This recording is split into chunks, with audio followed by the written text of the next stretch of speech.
여러분 찬양 감사합니다. 오늘 찬양대가 얼마나 이 화음도 좋고 힘도 있는지 하나님께 영광을 돌립니다. 아멘. 우리 큰 박수로 이 찬양대를 격려합니다. 감사합니다. 친구 두 명이 꽃을 두고 논쟁을 벌입니다. 꽃을 선물하면 사람들이 행복할까? 아니면 꽃을 받는 사람이 행복할까? 여러분들은 어떻게 생각합니까? 꽃을 주는 사람이 행복해요? 받는 사람이 행복해요? 서로 자기 주장을 합니다. 주는 사람이 행복하다, 받는 자가 행복하다. 결론이 나지 않습니다. 그래서 가까운 꽃집에 가서 물어보자. 그래서 꽃집 주인한테 주는 사람이 행복해요? 받는 사람이 행복해요? 물었더니 꽃집 주인 말 하하 하면서 꽃 파는 사람이 행복하죠. 돈 들어오니까.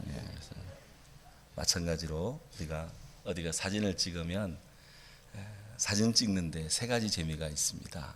먼저 찍는 재미, 찍히는 재미, 찍어서 찍은 사진 보는 재미가 있습니다. 꽃도 마찬가지예요. 꽃을 준 사람 행복합니다. 꽃을 받는 사람도 행복합니다. 꽃 판 사람은 더더욱 행복합니다. 황금찬 시인의 꽃의 말이라는 시가 아주 재미있습니다. 사람아, 입이 꽃처럼 고하라. 그래야 말도 꽃같이 하리라. 사람아 하는 것입니다. 아주 아름다운 꽃들이 지금 온 이 세상에 또 곳곳에 꽃들이 열매 익은 것들이 꽉 자리하는 세상입니다.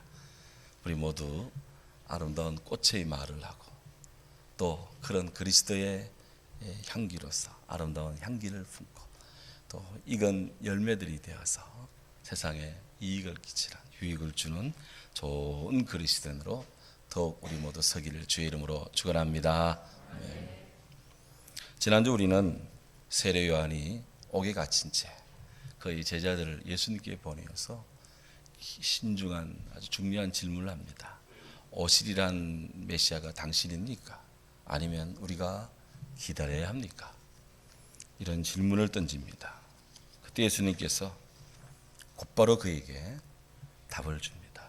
너희는 듣고 본 바를 너희 스승 요한한테 가서 전하라. 너희는 가서 전하되 맹인이 보며 못 걷는 사람이 걸으며 나병 환자가 깨끗함을 낳으며 또 못 듣는 자가 들으며 죽은 자가 살아난다 하라.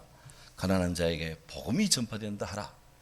누구든지 나로 말미암아 실족지 않는 자는 복이 있다 하라. 제자들은 이 말씀을 가지고 그의 스승 세례 요한한테 가서 보고를 했습니다. 세례 요한의 제자들이 이렇게 우리 주님 곁을 떠나가자 예수님께서는 당신의 이 말씀을 가슴에 담고 있는 그 세례 요한 그를 향해서 인물평을 소위 하십니다. 바로 오늘 본문입니다. 예수께서 무리가 떠나자 제자들이 떠나자 무리에게 요한에 대하여 말하되 아마 제 기억으로 성경을 살펴본 바에 따르면 예수님께서 세례 요한 한 사람에 대하여서 이렇게 본문에서 같이 심도 있게 평가를 한 부분이 없습니다. 우리 예수님께로부터 이러한 진지한 인물평을 길게 들은 사람도 없습니다. 정말 우리 주님은 세례 요한을 존경했고 또 그를 귀하게 여겼던 거예요. 자, 성경에 보면 놀랍게도 이 세례 요한은 그 스스로 자신의 정체성, 그의 존재됨을 예수님께 맞춘 것을 보아요. 요한복음 1장 23절에서 나는 선지자 이사야의 말과 같이 주의 길을 곧게 하라고 광야에서 외치는 자의 소리다.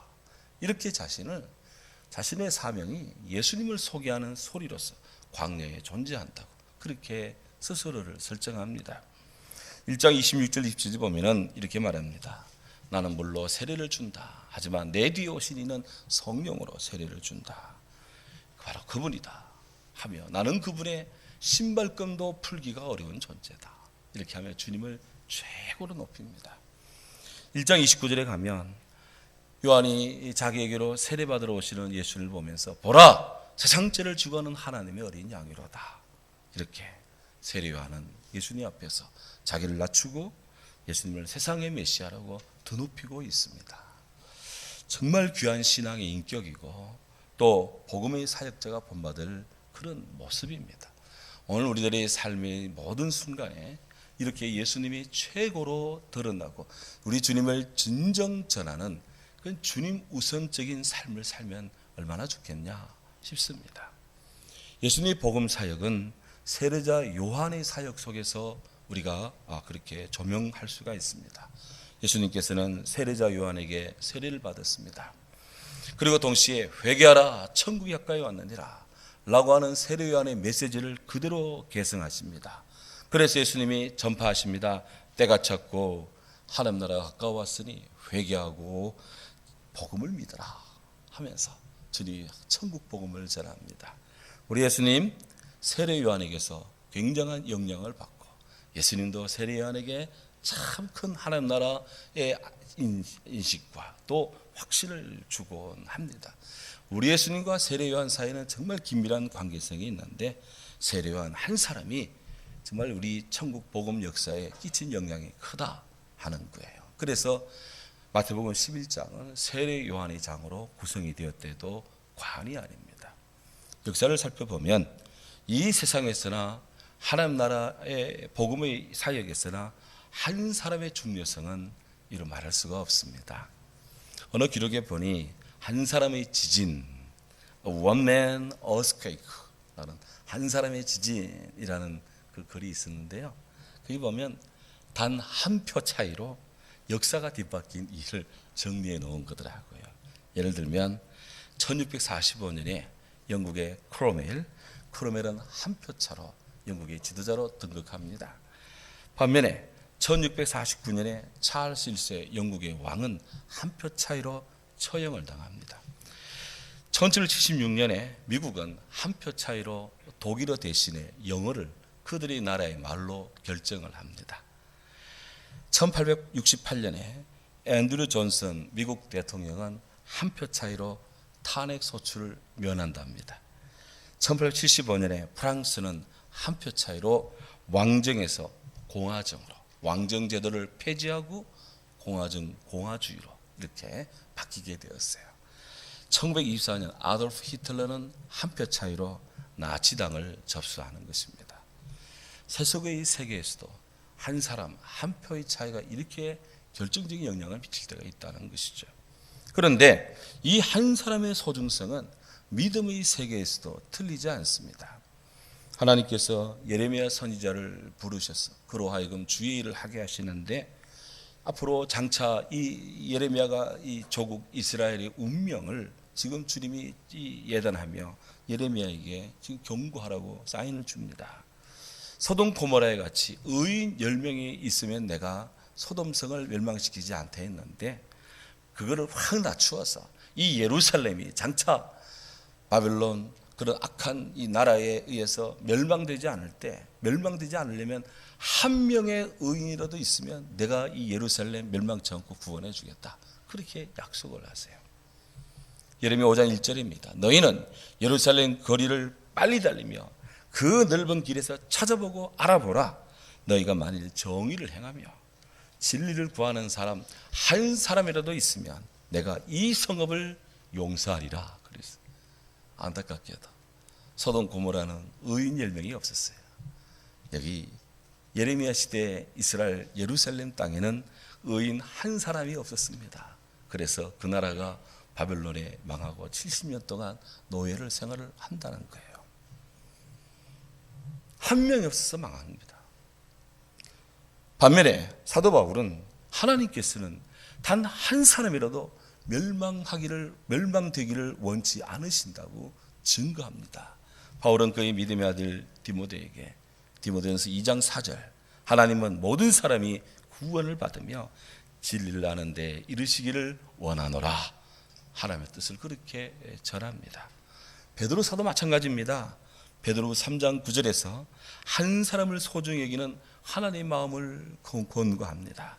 주의 약속은 어떤 이들이 더디다고 생각하는 같이 더딘 것이 아니다. 오직 주께서는 너희를 대하여 오래 참으사 아무도 멸망하지 않고 다 회개하고 구원에 이르기를 원하신다. 왜 하나님이 금방 이 땅에 오시지 않고 왜 하나님이 이 땅을 그렇게 바로 심판하지 않느냐? 왜 그렇게 지체된 구원, 지체된 주의 재림처럼 이렇게 여겨지느냐? 사람들은 의심하고 불평할지는 몰라도 하나님이 심판의 때를 유예하고 자꾸 뒤로 늦추어지는 것처럼 비춰지는 것은 하나님이 오래 참기 때문이고, 그것은 바로 이 땅에 있는 사람들이 다 구원받기를 원하시기 때문에 구원의 기회를 닫지 않고 셧다운하지 않고 계속해서 열어놓으시는 주님의 은혜임을 알아라, 이렇게 사도 베드로께서 권고하시는 겁니다. 우리는 한 사람의 중요성을 다시 봅니다. 우리 예수님, 마태복음의 예수님 계보에 따르면 구약의 마지막 남은 자이자 동시에 신약의 유일한 구원자 한 사람으로 우리 예수님이 서 있습니다. 그래서 이 하나님의 구원의 역사는 바로 이 한 사람이라도 더 찾는 우리 주님 사랑의 마음의 펼침의 장이다 하는 거예요. 성경에는 잃어버린 아들을 찾는 우리 예수님, 주님의 마음, 아버지의 마음, 잃어버린 드라크마 한 동전을 찾는 한 여인의 마음, 잃어버린 한 마리 양을 찾는 목자의 마음, 그렇게 해서 하나님은 한 사람을 찾으시고 또 한 사람을 찾으시고 또 한 사람을 찾으시고, 이렇게 해서 오늘 저와 여러분들을 주의 뜰 안에 구원의 백성으로 불러주시고 아직도 구원받기에 남아있는 자들을 주님 복음을 안에서 초청하고 계심을 믿습니다. 그러므로 우리는 지금 우리 곁에, 지금 내 곁에 있는 한 사람 한 사람 모두를 다 사랑해야 됩니다. 제가 주안의 나에게에서 이렇게 한번 언급한 적도 있는데요. 중국 최고, 오늘 현대 중국 최고의 청년 멘토로 통하는 리카오프라는 분이 이런 말을 합니다. 모든 사람은 하나님이 인간 세계에 보낸 천사입니다. 그들의 존재는 다 그럴 만한 이유가 있으며 이 세상에는 없어도 되는 사람은 한 사람도 없습니다. 그러므로 곁에 있는 사람들을 소중히 여기는 것은 바로 하나님을 존중히 여기는 것입니다. 그래서 내 곁에 있는 사람을 내가 존중히 여기는 것이 하나님을 존중히 여기는 것이다. 한 사람 한 사람이 다 소중합니다. 주식의 대가라는 워렌 버핏도 그런 말을 한다죠. 우리 곁에 있는 모든 사람은 내게 교훈을 주고 있는 소중한 사람이다. 사도 요한께서도 말합니다. 우리가 말로만 사랑하지 말고 혀로만 사랑하지 말고 행함과 진실함으로 사랑하자.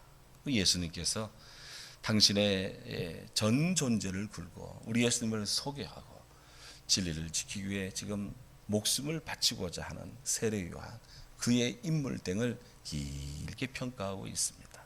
마태복음 28장 중에 한 장이 세례 요한의 장으로 꽉 차 있습니다. 한 사람이 얼마나 소중한지 다시 느낍니다. 예수님께서 이 세례 요한에 대해 이렇게 말씀합니다. 너희가 무엇을 보려고 광야에 나갔더냐? 바람에 흔들리는 갈대냐? 그랬습니다. 요즘은 가을철이라 사람들이 야외로 많이들 나갑니다. 구경하러도 가고 일하러도 가고 밖으로 나가는데 밖에 나가면 볼 것들이 많죠. 이 당시 이 유대 땅에도 사람들이 광야로 막 몰려 나갈 때가 있었습니다. 막 사람들이 광야로, 우리 대한민국에는 광야가 없어요. 이곳에는 물도 없는 것이고 그늘도 없어요. 여기는 막 사막과 돌, 자갈, 정갈, 뱀 이런 것들이 드글거리는 곳이 광야입니다.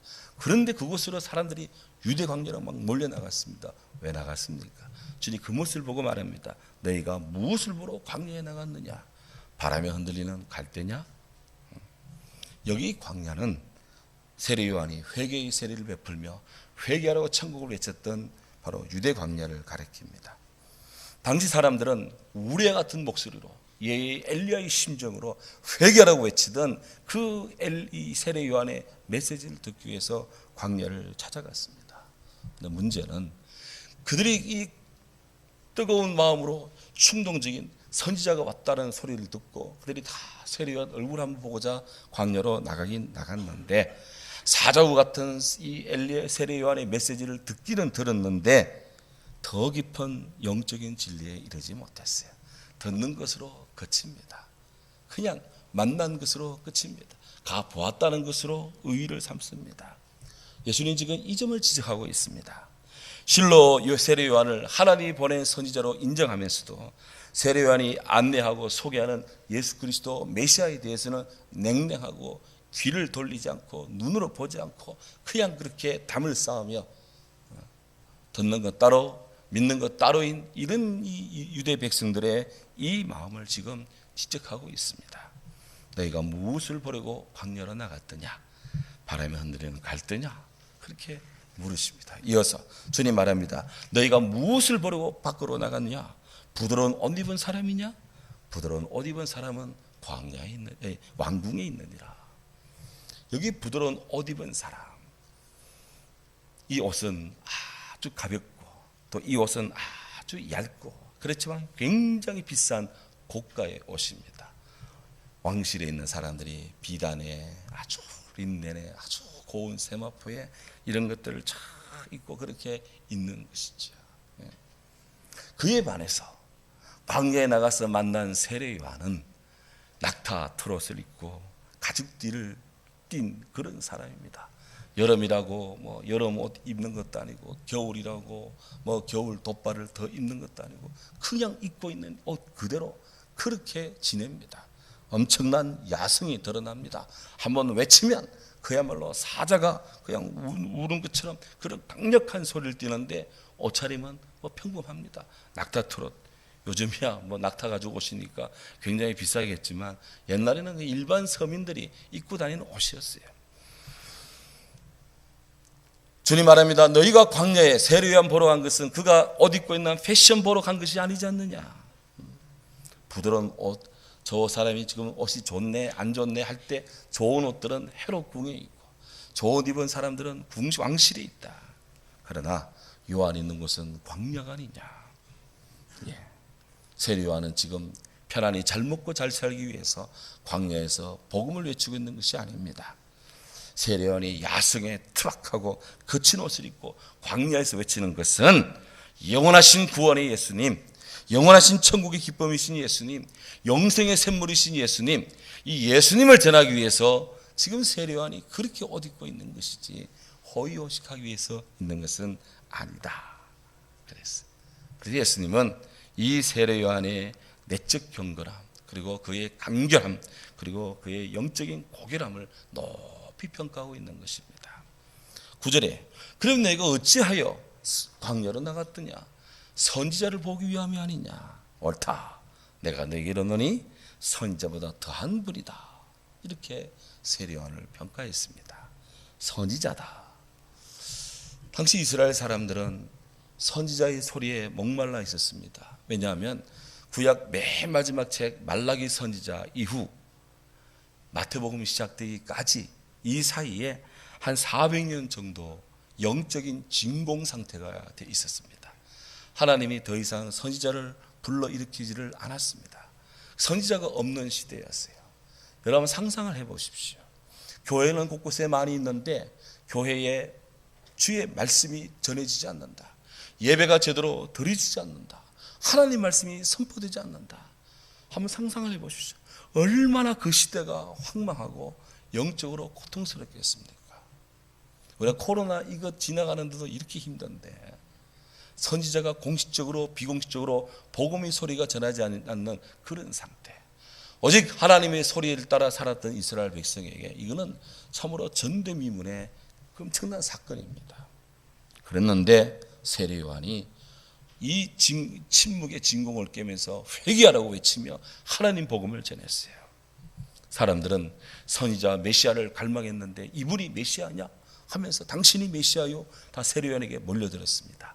뜻밖에도 세례 요한이 내가 메시아가 아니고 내 뒤에 오시는 분이고 내가 구원자가 아니고 내가 바로 전하는 저분이다. 세상에 모든 죄를 짐진 어린 양 저분이다. 예수다. 예수를 소개합니다. 주님은 이런 세례 요한을 선지자보다도 더 나은 분이다, 더욱 탁월한 분이다, 이렇게 소개를 했습니다. 구약시대에 기라슨 같은 하나님의 선지자들, 우리가 익히 아는 이사야, 예레미야, 에스겔 하면서 다니엘 등등 이런 기라슨 같은 하나님의 이 선지자들, 뛰어난 그 지성이고 영성이고, 왕도 어떻게 할 수 없고 이스라엘을 싫어하고 공격하려는 다른 나라 이 제국의 황제들도 이들을 건드리지를 못했습니다. 하지만 오늘 예수님께서는 그런 자들보다도 이 세례 요한이 더욱 탁월한 분이다, 그렇게 소개합니다. 왜?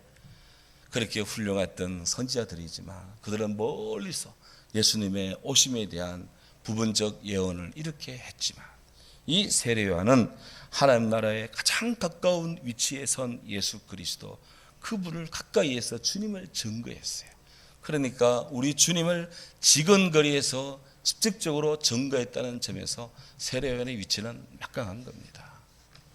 그런데요, 뜻밖에도 오늘 주님 11절에 보면, 그러나 천국에서는 극히 작은 자라도 그보다 크니라. 천국에 간 사람들은 극히 미미한 자라 할지라도 세례 요한보다 더 크다, 더 탁월하다, 이렇게 비교를 합니다. 여호와 증인 이단들은 이 부분에 대해서 세례 요한이 예수님께 비판을 받고 세례 요한이 이렇게 해서 지옥에 갔다고 이렇게 막 하는 분들도 있어요. 억측입니다. 아닙니다. 예수님께서는 세례 요한의 입지를 축소시키거나 비하한 것이 아니에요. 천국은 우리 주님의 통치가 이루어지는 하나님의 초자연적인 그러한 나라입니다. 세례 요한은 하나님 나라 천국의 도래를 예수님 바로 가까이에서 전했습니다. 그런데요, 천국에 입성한 사람들, 이미 천국에 입성한 사람들, 그리고 앞으로 천국에 들어간 자들, 그들은 아무리 작은 자라 할지라도, 아무리 연약한 성도라 할지라도 우리 천국의 주인이신 예수 그리스도, 우리 주님의 십자가 사건, 부활의 사건을 보고 믿고, 보지 않고도 믿고, 그렇게 해서 주님의 십자가 부활의 사건을 그들은 그들의 구원의 길이요 진리요 생명으로 딱 믿고 주님 앞에 선 거예요. 그러니까 이렇게 예수 그리스도를 통해 예수님 안에서 예수님으로 말미암아 천국에 들어간 사람들은 예수님을 소개한 세례 요한보다도 더 탁월한 입지에 있다, 이런 뜻인 것입니다. 우리 주님 말씀합니다. 히브리 11장 6절, 하나님께서는 당신이 계신 것과 자기를 찾는 자들에게 상 주시는 이심을 믿어야 할지니라. 천국에 가 있는 사람들은 우리 주 예수 그리스도를 믿고 주님의 은혜 아래 그곳에 가 있는 거예요. 하나님의 은혜로 사는 사람들입니다. 그러니 자신의 온몸을 다 바쳐서 예수님을 증거한 세례 요한이 훌륭하지만 이미 천국에 가 있는 그분들은 주님 안에서 주님과 함께 있는 자이기 때문에 세례 요한보다 더 탁월한 입지에서 그렇게 결코 세례 요한의 공로에 뒤지지 않는다는 것이죠. 오늘 우리들이 예수님 시대에 멀찍이 떨어진 오늘 우리들이지만 주님을 직접 눈으로 보고 만지고 그 발 아래 입 맞추고 하면 좋겠지만 오늘 우리는 그럴 수가 없잖아요. 그럼에도 불구하고 예수 그리스도를 믿음으로 믿고 사랑하고 영접하는 자는 주께서 우리를 이렇게 세례 요한보다 더 귀하게 우리를 여겨주신다 하니 주님의 그 은혜가 크고 놀랍고 귀한 줄로 믿습니다. 주님 오늘 결론적으로 말합니다. 세례 요한의 때부터 지금까지 천국은 침노를 당하나니, 네, 천국은 침노를 당한다. 지금도 복음의 사역은 계속 전해지고 있고 이 시점에서도 천국은 계속해서 확장되고 있고 지금 이 순간에도 하나님 나라에 들어가는 자들이 있고 그 나라를 열망하는 자들이 있다는 것입니다. 천국은 침노를 당한다. 우주과학자들은 빅뱅에 의해서 지금도 우주가 엄청난 확장을 거듭하고 있는데 그렇게 무한히 열려져 있는 공간에 채워지고 있는 우주의 확장, 그를 넘어서는 하나님의 엄청 어마어마한 주의 나라가 우리에게 있다는 것입니다. 그 나라를 향해서 세례 요한은 그의 젊음을, 그의 삶을, 그의 인생을 다 바쳤어요. 오늘도 복음을 그렇게 사랑하는 자들이 바로 그 나라의 주역이 되고 주인이 된다는 것입니다. 세례요한 때부터 지금까지 침노를 당한다. 바로 이렇게 복음 안에서 하나님 나라를 열망하는 자에게 우리 예수님 다 초청합니다. 수고하고 무거운 짐진 자들아 다 내게로 오라. 내가 너희를 쉬게 하겠다. 위대한 초청이 여기에 있습니다. 그러면서 주님 말합니다. 모든 선지자와 율법이 예언한 것은 요한까지다. 세례요한까지다. 이제 세례요한이 위대한 하나님의 구원의 메시아를 갈망하는 것으로 종결이 짓고 이제부터는 예수님 당신으로 인한 복음의 새로운 시대가 열린다고 말씀하고 있습니다. 우리는 신약시대의 사람들입니다. 우리는 예수님에 의해 복음으로 인해 열려진 천국을 앙망하며 주님 안에서 주의 나라를 바라보는 복된 성도들입니다. 여기에 우리 크리스찬들의 세계사적인 의미를 지금 우리가 가지고 여기 있다는 것입니다. 그러면서 주님이 세례요한을 총평을 합니다. 14절 만일 너희가 즐겨받을진대 오리란 엘리야가 곧 이 사람이다. 예수님은 아합과 이세벨의 온갖 핍박에도 불구하고 하나님 나라 복음을 전했던 불의 선지자 엘리야같이 그렇게 굴하지 않고 헤롯의 압박에도 굴하지 않고 온갖 세속적인 탄압에도 굴하지 않고 의의 복음을 전하며 그리스도의 예수님을 증거했던 불세출의 이 용사, 불의 심장, 불의 선지자 엘리야의 마음으로 복음을 전한 이 세례요한을 그렇게 평가하면서 이제 그가 헤롯 안디바의 그런 이 폭정으로 인해서 그의 목이 떨어지는 그런 엄청난 순환이 있겠지만 그래도 하나님 나라 복음은 그래도 좌절되지 않고 계속해서 앞으로 전진할 것이다. 그렇게 평가를 하고 말씀합니다. 그래서 오늘 우리에게 결론으로 주는 말씀, 귀 있는 자는 들을지어다 말씀합니다. 귀 있는 자는 들으라. 세례요한이 목숨을 다해 예수님을 증거한 것처럼 이 시대 우리 성도들 또한 복음이신 예수님을 온몸과 마음과 뜻과 정성을 다해 전해야 된다. 우리 모두 세례요한의 마음을 품읍시다. 세례요한의 마음을 품읍시다. 다니엘의 꿈을 우리가 가집시다. 다니엘은 복음 전도의 메시지로 그의 엄청난 예언을 정리합니다. 다니엘 11장 32절에 말합니다. 오직 자기의 하나님을 아는 백성은 강하여 용명을 떨치리라. 이 험담하는 세상이지만 하나님을 아는 사람들은 강하여서 용명을 떨칠 것이다. 12장 3절 지혜 있는 자는 궁청의 빛같이 빛날 것이고 많은 사람들을 오른도로 돌아오게 한 사람들은 하늘의 별처럼 영원토록 빛나리라. 세례요한은 헤롯 안디바의 그런 폭정으로 감옥에 갇혀서 그가 죽임을 당합니다. 하지만 그의 이름은 예수님에 의해서 다시 마태복음 11장에 온전하게 기록이 되면서 그의 이름이 살아있고요. 그의 그 엄청난 신앙의 열기는 바로 오늘의 우리 크리스찬들을 자극하면서 우리라면 이 땅에 안주하지 않고 하나님 나라를 향해 달려가도록 우리의 심령을 채근하고 있습니다. 오늘 이런 뜨거운 용기로 복음을 향해 전진하는 우리 모두 되기를 주의 이름으로 축원합니다. 아멘. 기도합니다.